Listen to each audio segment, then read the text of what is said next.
Siguro yung mga bata na biniktima mo, hindi lang yung sa kapatid ko, no?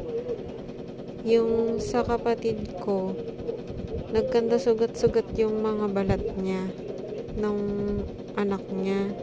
Tapos may autism pa. Ang ginawa mo, tinutukan mo ng ganyan.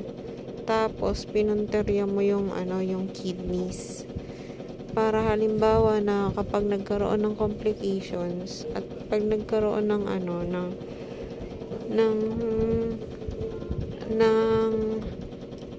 damage, makikita sa balat. Yan yung ginagawa mo. Tapos ako naman, ang ginawa mo, tinutukan mo ko niyan, yung parang improvise mo na pang induction. Tapos itinututok mo sa paa ko, pati sa mga daliri ko, nagkakanda sugat-sugat sa loob mo. Syempre hindi mo yun makikita. Yun yung pinicturean ko eh. Nagkakando sugat-sugat siya doon sa specific lang na na yun na kamay na yun na hanggang ngayon ginagawa mo pa rin sa akin na entitled ka. Ito, baka nakikita mo tong setting na to na na nakalagay dyan sa monitoring ng babaeng diputs na yan.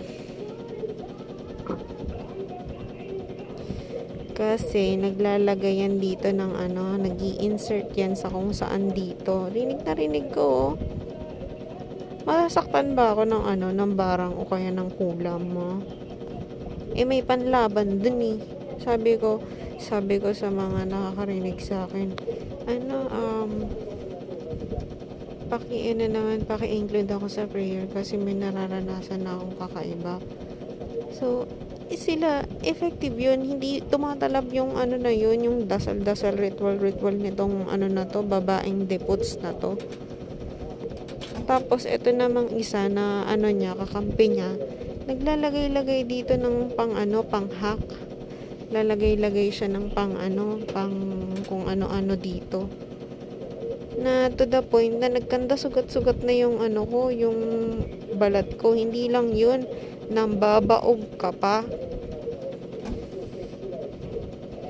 Ayaw niya akong pagpamilyahin, ayaw niya akong pag-asawahin. Ang kapal mo. Kung maririnig mo to, baka iniisip mo na, sino kayang inaaway nito? Ayan, yung na yan, yung filingera na yan. Hindi mo kasi